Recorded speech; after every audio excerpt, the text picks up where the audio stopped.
인간은 누구나 살면서 선택과 결정을 하며 삽니다. 그 선택과 결정에는 사람들마다 그 기준이 다르겠죠. 그 기준이 어떠냐에 따라서 바른 결정과 바른 선택을 잘 할 수 있습니다. 하지만 그 기준이 바르지 못하다면 바른 결정을 할 수 없는 것이기 때문에 그것은 굉장히 슬픈 결과를 초래할 것입니다. 그래서 우리가 살아가면서 늘 바른 결정, 바른 선택, 이것을 잘 하며 사는 것이 중요합니다. 우리가 성경에 나오는 많은 선택의 이야기들이 있는데 그 중에 잘못된 선택을 한 케이스들이 참 많이 있습니다. 그 대표적인 것으로 아브라함의 조카 롯의 선택입니다. 그는 어느 정도 풍요로운 삶이 이루어졌을 때 아브라함이 그에게 먼저 롯이 살 것을 선택하라고 합니다. 근데 그가 어디를 선택했냐면 소돔과 고모라를 선택했습니다. 그가 선택한 기준은 그가 소돔과 고모라를 볼 때 문화가 발전되고 그리고 그것은 아름답게 보였다라고 성경은 이야기합니다. 애굽과 같고 그런 말들이 나오죠. 그러니까 이 롯의 선택은 소돔과 고모라에 들어가 살면 아름다운 삶을 영위할 것이라고 생각했습니다. 그리고 삶이 편안할 거라고 생각했습니다.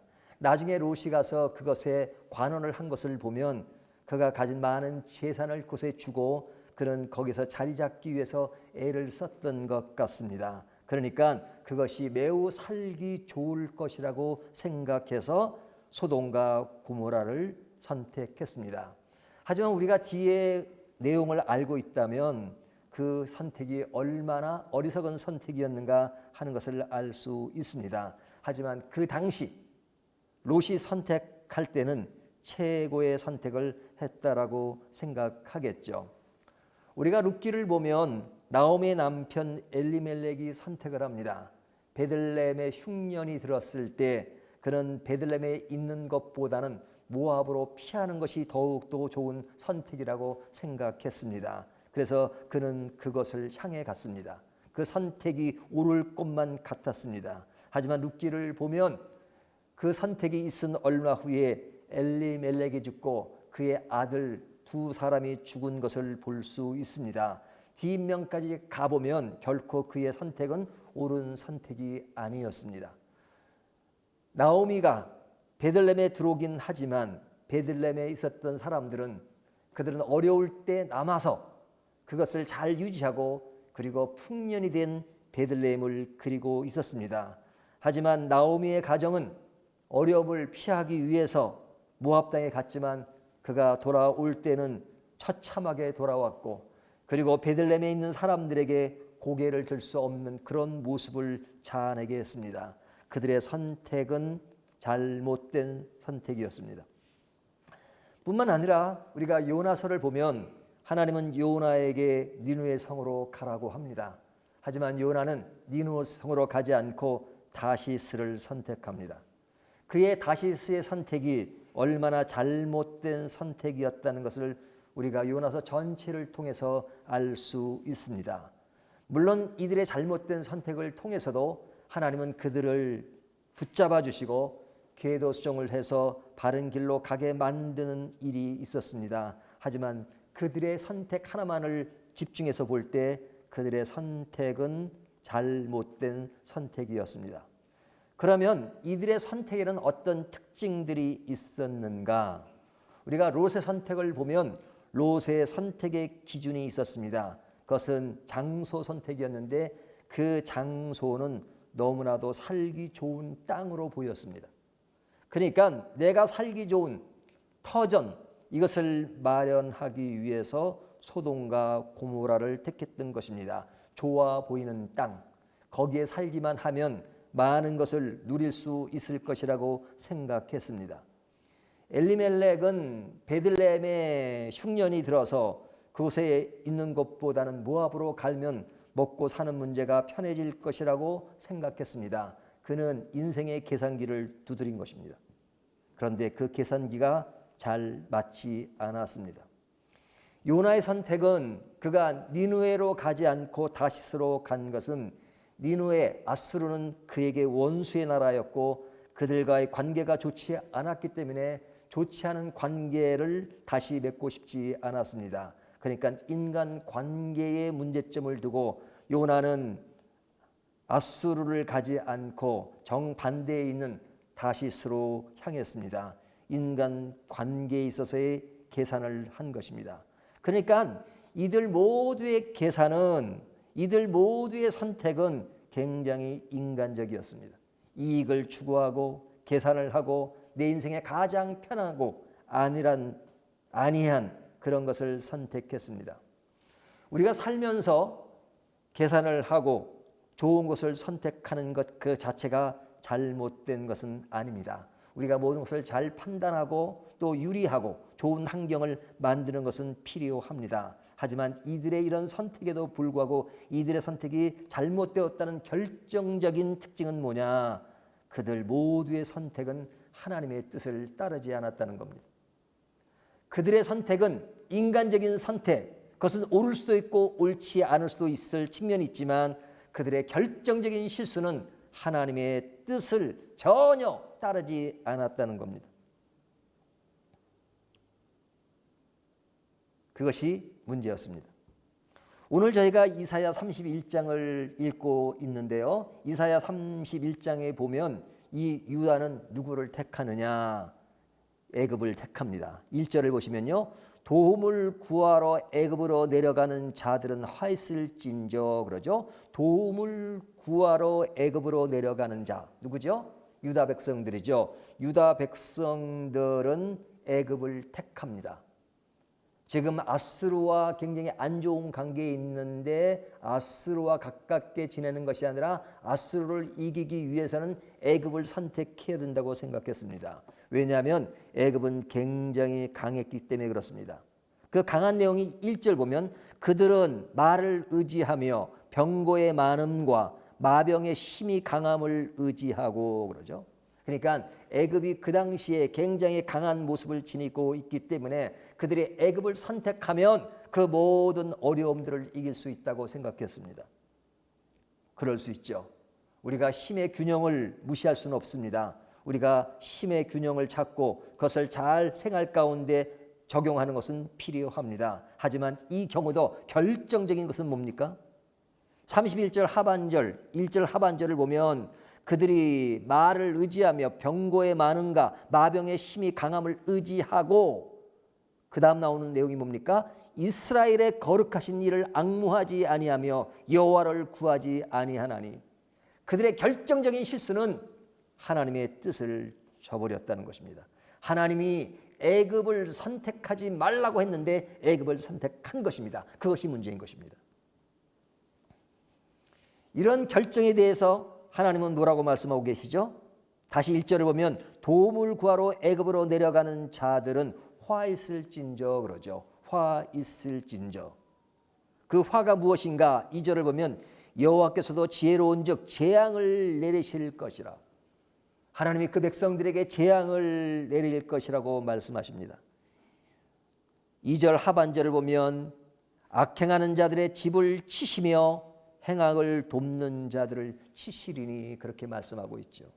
그러니까 유다의 선택, 그 선택은 애굽을 선택한 것에 대해서 하나님은 하있을진저라고 말씀하시면서 재앙을 내리겠다, 치신다 이렇게 말씀하십니다.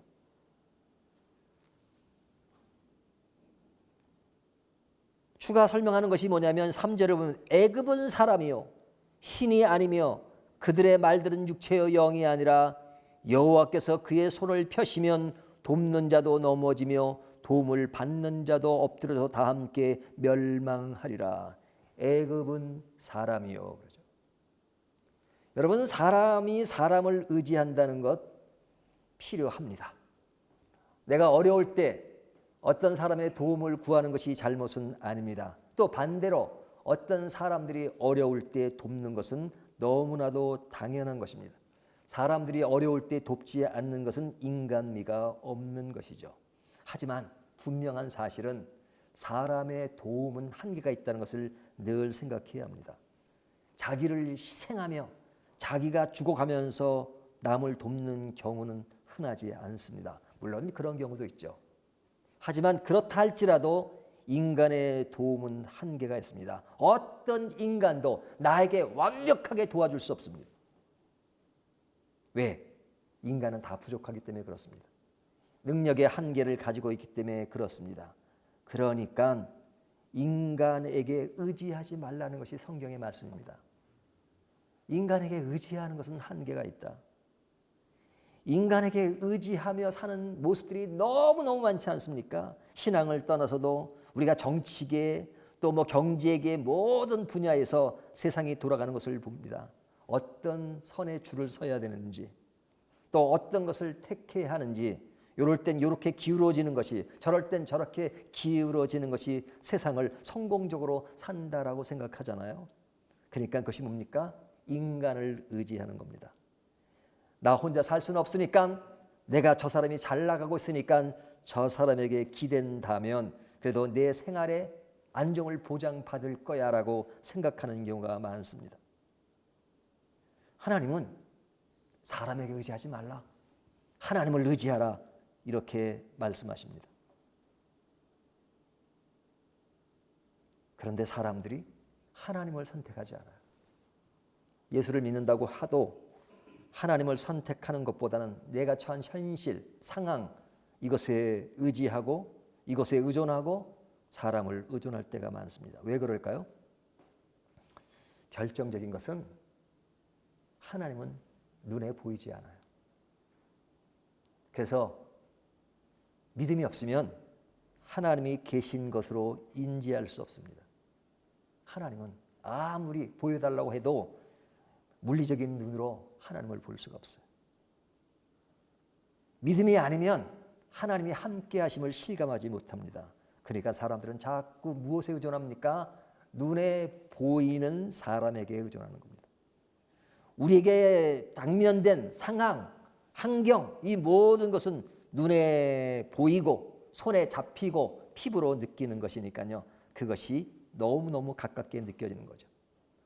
법보다 주먹이 먼저다 이런 말들 하잖아요. 왜 그래요? 내가 지금 당면하고 있는 그 상황이 너무 크게 보인다는 것이죠. 근데 사람들이 속는 것이 무엇인 줄 아십니까?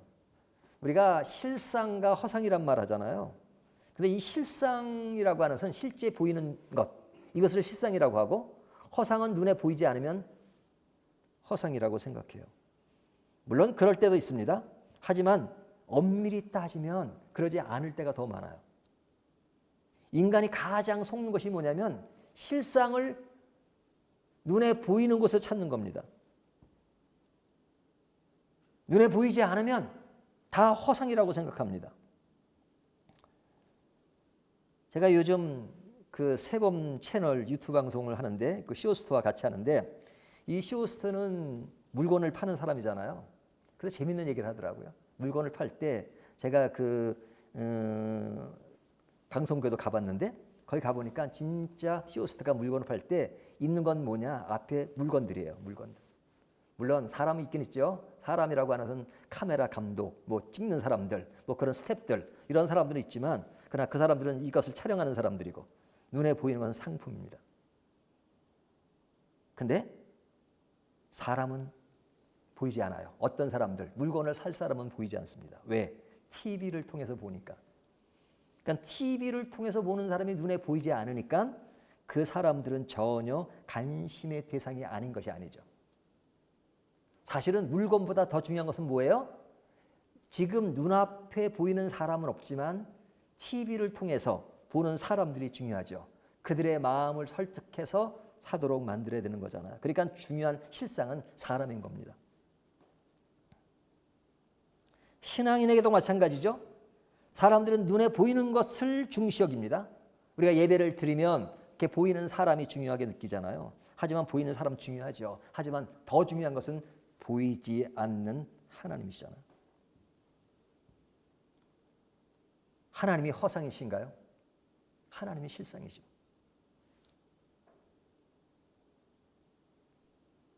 그러니까 실상과 허상을 잘 구분하는 것, 이것이 굉장히 중요합니다. 이 판단을 제대로 하지 못해서 인생이 망가지고 인생이 엉뚱한 데로 가고 신앙인이라고 하면서도 엉뚱한 길을 가는 겁니다. 요즘은 참 교회 다닌다는 말을 하기가 무서울 때가 있어요. 크리스찬이라는 말을 하기가 참 무서울 때가 많아요. 연일 TV에 나오는 뉴스를 보면 교회 이야기가 많습니다. 교회가 잘하고 어떤 비판을 받는다면 뭐 그것은 고난이다, 핍박이다 이렇게 말할 수 있겠죠. 잘 견뎌야 되겠죠. 하지만 교회가 잘못하고 있으면서 여러 가지 이야기가 나오는 것을 보고 핍박이라고 말한다면 그것이야말로 정말로 어처구니 없는 것이죠. 근데 후자 겁니다. 후자의 상황이 더 많아요. 너무너무 고개를 들 수 없는 것, 내가 왜 목사라고 해야 할 수 있을까라는 것이 수치스러울 정도로 굉장히 아픈 마음을 자아냅니다. 너무너무 창피해요. 어떤 식당에는, 우리 식당에는 교회 다니는 사람들은 들어와 오지 마십시오 이렇게 써붙였더라고요. 당분간 교인은 받지 않습니다. 그 사람들 대상으로 장사하지 않겠다 그래요. 와, 이런 시대가 됐구나. 핍박을 받을 때는 핍박이라고 그러면 그럴 수 있다지만 이건 핍박이 아니잖아요. 신앙의 진실과 비진실을 엉뚱한 데서 찾을 때가 많아요. 하나님의 말씀과 내면의 깊은 하나님의 관계에서 찾는 것이 아니라 종교적인 외향성. 그렇죠? 기도도 크게 안 하면 성령이 없습니다. 크게 해야 성령이 있는 것이고, 조용히 기도하는 사람은 기도도 아니고 신앙도 아니고 뭐 그런 식의. 그러니까 지금 문제를 일으키는 사람들의 특징들이 뭡니까? 기도를 크게 하는 사람들이 대부분이에요. 뭐 크게 하는 게 잘못되는 것이 아니고 뭐 크게 할 수도 있죠. 뭐 그것이 문제지만 대부분 그런 성향의 사람들이 하나님을 누구보다도 많이 찾고 누구보다도 기도를 많이 하는데 나타나는 인간 삶의 모습을 보면 상식에 벗어나는 일이 너무 많단 말이죠. 우리가 이런 것을 보고 그냥 지나칠 수 없잖아요. 누구를 비판하겠습니까? 우리들의 문제인데. 그들이 행하는 것이 교회 안에서 자라면서 교회 안에서 배운 것이고 교회 안에서 모든 사고방식이 싹튼 것인데 누구를 원망하겠습니까? 우리의 삶의 현장과 우리의 모습은 그런 것이 아닌가라고 우리를 다시 한번 조명해 봐야 합니다. 너무나도 많은 사람들이 실상보다는 허상에 빠져 있는 경우가 많습니다. 왜 사람들이 허상에 빠질까요? 왜 실상을 모르는 것일까요? 이유는 간단합니다. 허상이 너무 화려해 보이기 때문에 그렇습니다. 화려해 보여요. 가짜일수록 화려해 보이는 때가 많습니다. 롯에게 소돔과 고모라는 너무나도 화려해 보였습니다. 그 앞으로 넘어가서 창세기에 나오는 아담과 하와의 이야기를 하면 하나님은 선악과를 따먹지 말라고 하셨습니다. 하지만 뱀의 꼬임으로 선악과를 보니까 갑자기 그 선악과가 화려해 보였습니다. 성경은 이렇게 말합니다. 먹음직도 하고 보암직도 하고 탐스러울 만큼.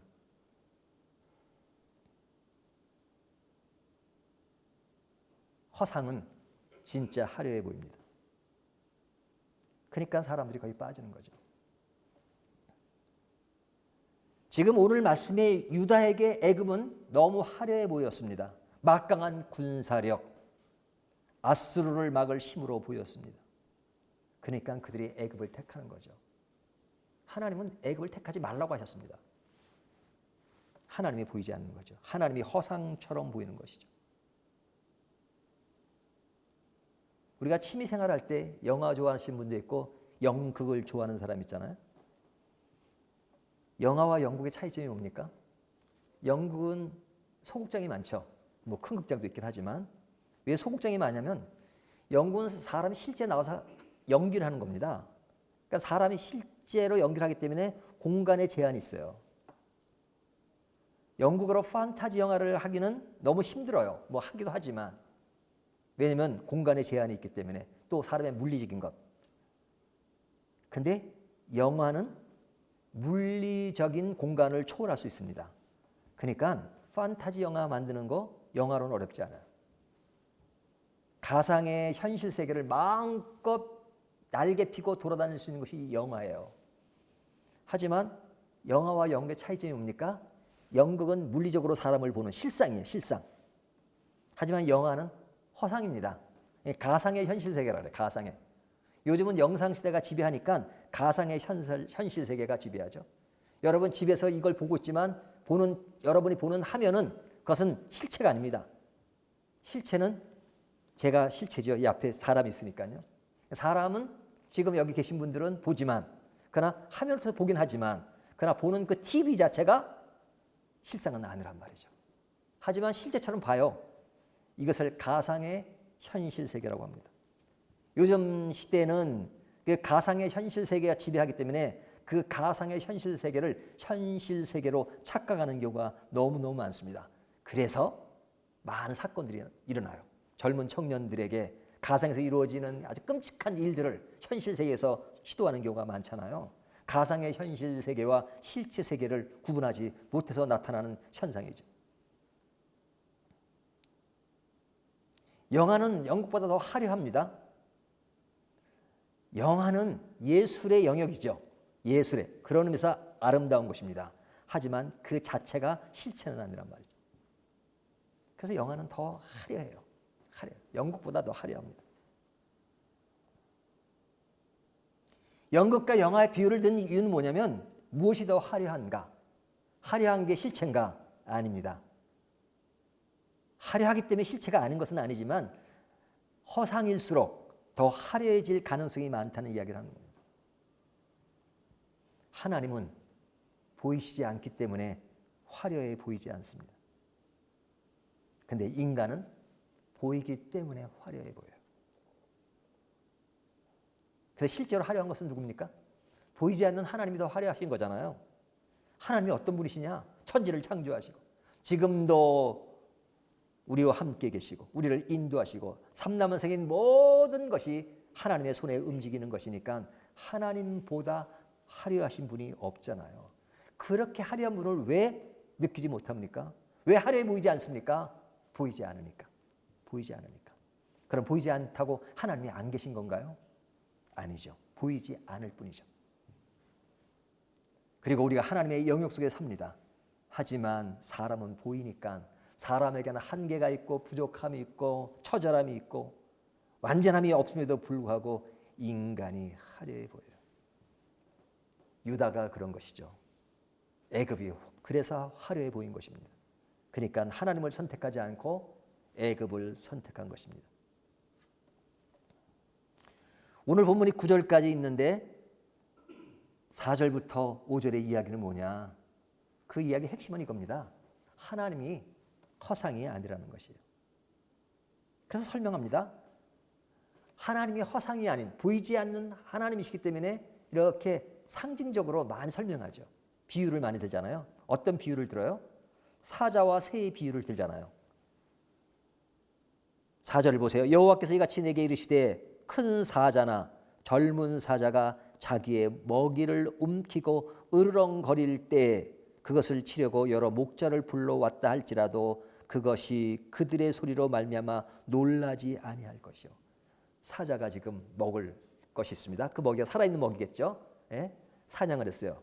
예? 뭐 노루를 사냥했든지 양을 사냥 딱 앞에 있습니다.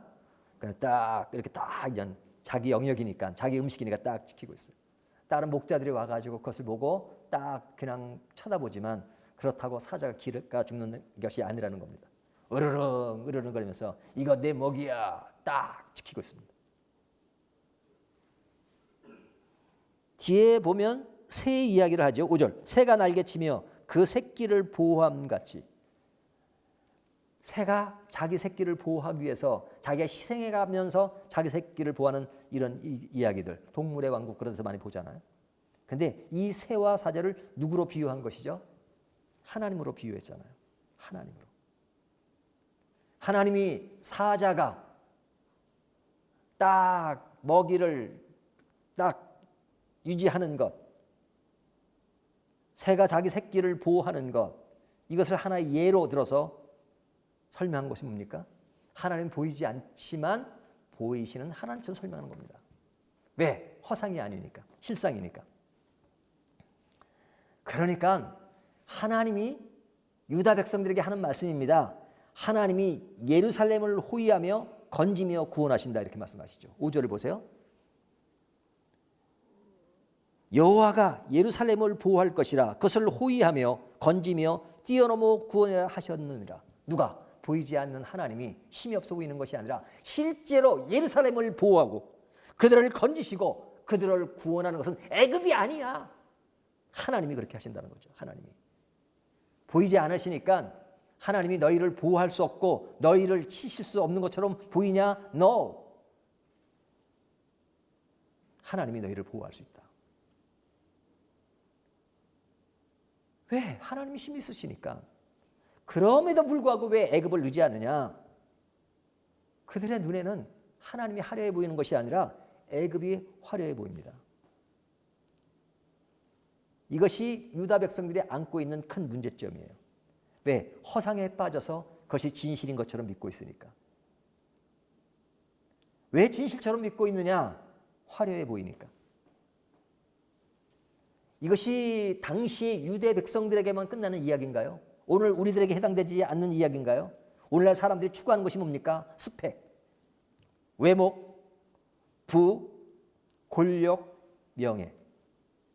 이것을 중시하고 삽니다. 이것이 멋져 보여요. 인생을 아름답고 성공적으로 사는 것이 뭐예요? 다 이 영역에 들어갑니다. 그러니까 이렇게 사는 모습이 아름다운 거죠. 좋아 보이죠? 화려해 보이죠? 사실 이것이 실상은 아닌데 그들은 이것이 실상인 것처럼 생각합니다. 우리가 이 세상에 잘 살고 편하게 사는 것이 잘못된 것이 아닙니다. 하지만 그것이 왜 그렇게 살아야 하는지를 모르는 겁니다. 실체를 모릅니다. 그렇게 살아는 본질적인 목적과 이유를 모릅니다. 그러니까 자꾸 헛된 것을 가지고 가요. 여러분, 이 지구상에 가장 외적으로 화려한 삶을 산 사람이 누굴까요? 저는 솔로몬이라고 이야기합니다.